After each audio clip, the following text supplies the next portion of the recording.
नमस्ते विद्यार्थी मित्रों, कैसे हैं आप। आशा करता हूं कि आप सभी मजे में ही होंगे।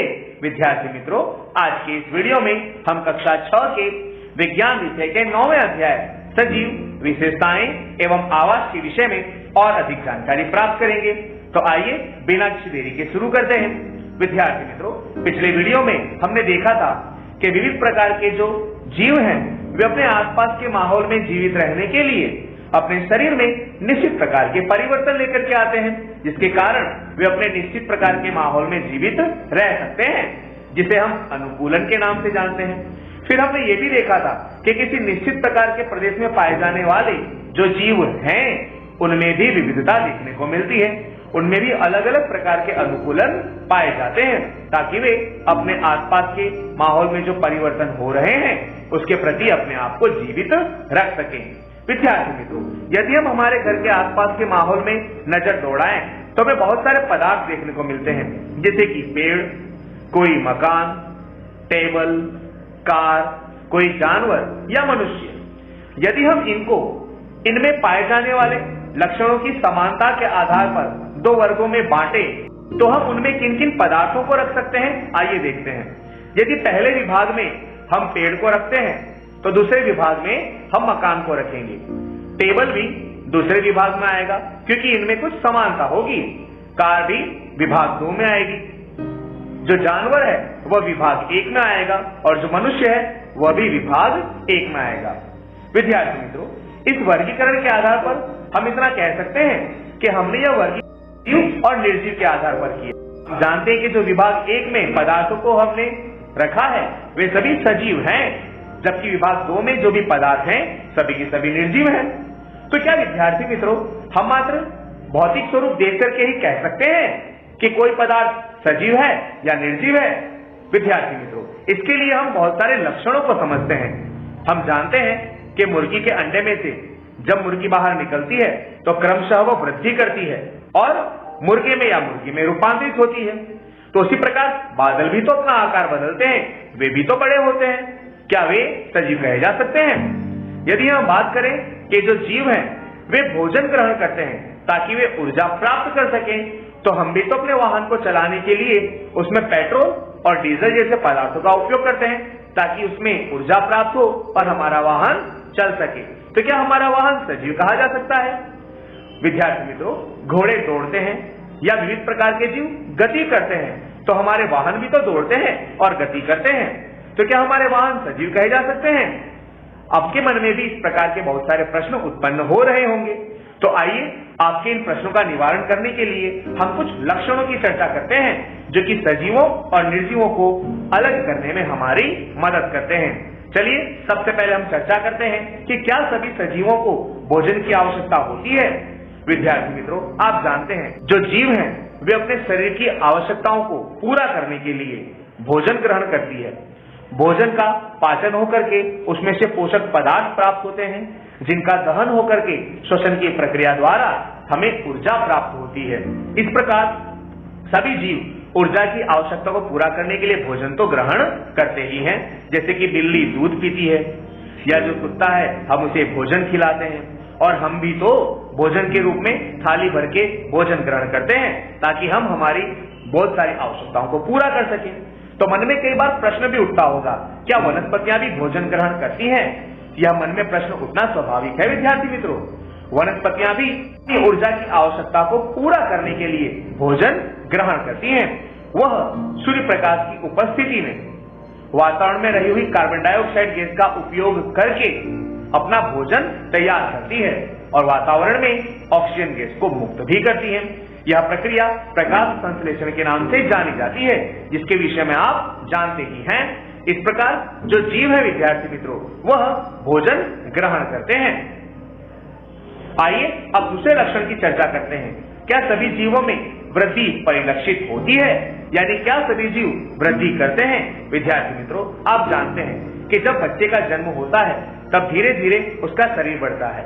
वे अपनी बाल्यावस्था में से धीरे धीरे वृद्धि करके किशोरावस्था में, और उस किशोरावस्था में से तरुणावस्था में, और तरुणावस्था में से वयस्क बनता है, यानी वह वृद्धि करता है।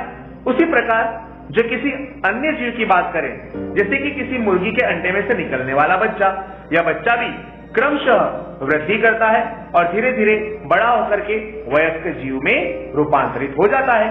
उसी प्रकार विद्यार्थी मित्रों, मन में प्रश्न उठना स्वाभाविक है, क्या पेड़ पौधे भी वृद्धि करते हैं? तो आप जानते हैं कि यदि आप किसी छोटे से पौधे को जमीन में गाड़ें या किसी बीज की सहायता से आप किसी पौधे को उगाएं, तो क्रमशः वह धीरे धीरे प्रक्रियाओं द्वारा अपने शरीर में वृद्धि करता है और एक छोटे से पौधे में से वे एक बड़े वृक्ष में रूपांतरित हो जाता है। इस प्रकार हम कह सकते हैं कि सभी जीव स्वयं स्फुरित रूप से वृद्धि को प्रेरित करते हैं। अब हम एक और लक्षण की चर्चा करते हैं कि क्या सभी सजीव श्वसन की प्रक्रिया करते हैं? विद्यार्थी मित्रों, श्वसन का अर्थ होता है कि हमारे शरीर में जो पोषक पदार्थ हैं उनको ऑक्सीजन की सहायता से दहन करा करके ऊर्जा उत्पन्न करना। उसके लिए हमें हमारे शरीर में ऑक्सीजन गैस को पहुंचाना होता है। यह ऑक्सीजन गैस को पहुंचाने के लिए हम श्वासोच्छ्वास की प्रक्रिया करते हैं। अलग अलग प्रकार के जीवों में श्वासोच्छ्वास और श्वसन की प्रक्रिया करने के लिए निश्चित प्रकार के अंग आए होते हैं, जैसे कि केंचुए। केंचुए अपनी त्वचा के द्वारा वातावरण में रही हुई ऑक्सीजन गैस को ग्रहण करते हैं। यदि हम बात करें मनुष्यों की, तो हम अपनी नाक द्वारा वायु को ग्रहण करते हैं और हमारे शरीर में फेफड़ों तक उसे पहुंचाते हैं, जहां पर ऑक्सीजन गैस का उपयोग करने के लिए शोषण होता है।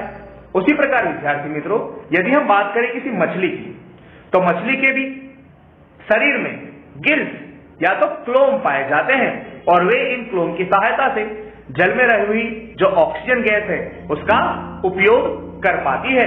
इस प्रकार हम कह सकते हैं कि जो प्राणी हैं वे सभी के सभी श्वसन की प्रक्रिया करते हैं।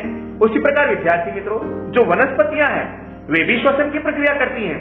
आप जानते ही होंगे कि किसी भी वनस्पति के पर्ण का जब आप ध्यानपूर्वक अभ्यास करें तब उसमें बहुत सारे छोटे छोटे छिद्र देखने को मिलते हैं, जिन्हें हम रंध्र के नाम से जानते हैं।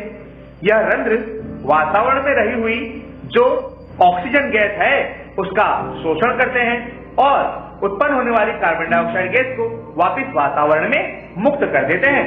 अब आप सोच रहे होंगे कि वनस्पतियां तो वातावरण में रही हुई कार्बन डाइऑक्साइड गैस का उपयोग करती हैं और ऑक्सीजन गैस को वातावरण मुक्त करती हैं, परंतु विद्यार्थी मित्रों, आपको यह बात जान लेना जरूरी है कि वनस्पतियां प्रकाश संश्लेषण की प्रक्रिया द्वारा अपना भोजन का निर्माण करने के लिए कार्बन डाइऑक्साइड गैस का उपयोग करती है और उप उत्पाद के रूप में ऑक्सीजन गैस मुक्त करती है, परंतु श्वसन की प्रक्रिया प्रत्येक जीव के लिए अत्यंत जरूरी है। अतः वनस्पतियां भी श्वसन की प्रक्रिया करती है और उसके लिए वह वातावरण में रही हुई ऑक्सीजन गैस का उपयोग करती है और कार्बन डाइऑक्साइड गैस वातावरण में मुक्त कर देती है। यहाँ पर आपको एक बात और बता दूं कि वनस्पतियां प्रकाश संश्लेषण की प्रक्रिया अधिकांशतः दिवस दरमियान करती हैं, जब सूर्य प्रकाश छाया होता है, परंतु श्वसन की प्रक्रिया वनस्पतियों में दिवस दरमियान और रात्रि दरमियान देखने को मिलती है। यानी श्वसन की प्रक्रिया सतत और निरंतर वनस्पतियों में चलती रहती है। विद्यार्थी मित्रों, अब हम बात करते हैं अगले लक्षण की। क्या सभी जीव उद्दीपन के प्रति अनुक्रिया करते हैं? अब आपके मन में प्रश्न उठ रहा होगा, ये उद्दीपन का अर्थ क्या होता है? चलिए उसके बारे में जानकारी प्राप्त करते हैं। विद्यार्थी मित्रों, कई बार आपने देखा होगा कि जब आप किसी अंधेरे कमरे में लाइट जलाते हैं या उजाला करते हैं तो जो चूहे हैं या जो कॉकरोच हैं अपने बिल के अंधेरे विस्तार में घुस जाते हैं। उन्हें तुरंत पता चल जाता है कि यहाँ पर उजाला हो चुका है और वह अपने आप के बचाव के लिए सुरक्षित स्थान ढूंढ लेते हैं। यह एक प्रकार का उद्दीपन कहा जा सकता है। या जब कभी भी आप किसी गर्म फर्श पर चलते हैं तब आपकी त्वचा गर्मी का अनुभव करती है, तब आप फटाफट दौड़ करके उस फर्श को पार करने की कोशिश करते हैं ताकि आपके पैर जल ना जाए। यह भी एक प्रकार का उद्दीपन ही है। विद्यार्थी मित्रों, एक क्रियाकलाप आप भी कर सकते हैं। आप किसी व्यक्ति की आंख को अगर अंधेरे में अभ्यास करें जहां पर ज्यादा उजाला ना हो तो आप उसकी आंखों के अंदर जो कीकी है उसका आकार थोड़ा सा बढ़ा पाएंगे, लेकिन जैसे ही उस व्यक्ति की आंखों पर प्रकाश पड़ता है तो उसकी कीकी का आकार छोटा हो जाता है। जैसा कि आप यहाँ पे प्रथम आकृति में देख सकते हैं कि आंखों की जो कीकी है वह आकार में बड़ी है, जबकि दूसरी आकृति में आंखों की कीकी का आकार छोटा हो गया है। क्योंकि इसकी आंखों पर प्रकाश पड़ता है, जिससे अपनी आंखें सुरक्षित रहने के लिए किकी के आकार को थोड़ा सा संकुचित कर डालती हैं। इसी प्रकार विद्यार्थी मित्रों, जब कभी भी हमारे हाथों पर कोई कांटा चुभता है तब हम अपने हाथ को तुरंत वापस खींच लेते हैं। यह भी एक प्रकार के उद्दीपन का ही उदाहरण है। सजीव सभी प्रकार के पर्यावरणीय परिवर्तनों के प्रति अनुक्रिया दर्शाते हैं। वातावरण में होने वाले इन परिवर्तनों के प्रति दर्शाई गई अनुक्रिया को उद्दीपन कहते हैं। जिस तरह से हमारी आंखों पर जब प्रकाश पड़ता है तो हम अपने दोनों हाथों को अपनी आंखों के पास ले जाते हैं। यह हमने वातावरणीय परिबलों के प्रति अनुक्रिया दर्शाई। कांटा लगने पर हाथ का वापस खींच लेना, यह भी एक प्रकार की अनुक्रिया ही है। गर्म फर्श पर पैर पड़ते ही पैर को वापस खींच लेना, यह भी एक प्रकार की अनुक्रिया ही है। या जब कभी भी हमें करंट लगता है तब हम हमारे हाथ को तुरंत खींच लेते हैं, यह भी एक प्रकार की अनुक्रिया ही है। इस प्रकार सभी जंतु अनुक्रिया दर्शाते हैं। तो मन में एक प्रश्न उठना स्वाभाविक है, क्या वनस्पतियां भी अनुक्रिया दर्शाती है? तो इसको समझने के लिए हम एक क्रियाकलाप करते हैं। इस क्रियाकलाप में हमें करना क्या है, तो एक कमरे की खिड़की जिससे दिन के समय धूप आ रही हो, उसके पास आपको एक पौधे का गमला रख देना है और कुछ दिनों तक उस पर प्रकाश जो पड़ रहा है उसका अभ्यास करना है। कुछ दिनों तक पौधे को नियमित जल भी देते रहना है और उसकी वृद्धि किस प्रकार से हो रही है उसका आपको ध्यानपूर्वक अवलोकन करना है। जब आप 15 या 20 दिन बाद इस पौधे को ध्यान से देखेंगे तब आप पाएंगे कि पौधा सीधी दिशा में वृद्धि करने की जगह वह खिड़की की ओर जहां से सूर्य का प्रकाश अंदर आ रहा है वहां मुड़ जाता है। इससे हम कह सकते हैं कि वनस्पतियां सूर्य प्रकाश लेने के लिए सूर्य प्रकाश की दिशा में मुड़ जाती है। यह भी वनस्पति द्वारा पर्यावरणीय परिबल के प्रति दर्शाया गया एक प्रकार का अनुकूलन ही है, यानी यह भी एक प्रकार की अनुक्रिया है। इस प्रकार विद्यार्थी मित्रों, वनस्पति की जो जड़ें हैं वह जल की दिशा में बढ़ती हैं, वह भी एक प्रकार की अनुक्रिया ही है। और आप जानते ही हैं कि निश्चित प्रकार की मौसम में ही विविध प्रकार की वनस्पतियों पर पुष्प आते हैं और फल आते हैं। यह भी एक प्रकार की अनुक्रिया ही है, जिसके कारण वे निश्चित मौसम में ही पुष्प एवं फल उत्पन्न करते हैं। इस प्रकार विद्यार्थी मित्रों, हम कह सकते हैं कि विविध प्रकार के जो सजीव हैं वह अनुक्रिया दर्शाते हैं। निर्जीवों में यह अनुक्रियाएं देखने को नहीं मिलती। आशा करता हूं कि आज की इस वीडियो द्वारा आपने सजीव कौन कौन से लक्षण दर्शाते हैं उसके विषय में जानकारी जरूर प्राप्त की होगी। सजीव इनके अतिरिक्त और भी लक्षण दर्शाते हैं जिनके विषय में जानकारी हम अगली वीडियो में प्राप्त करेंगे।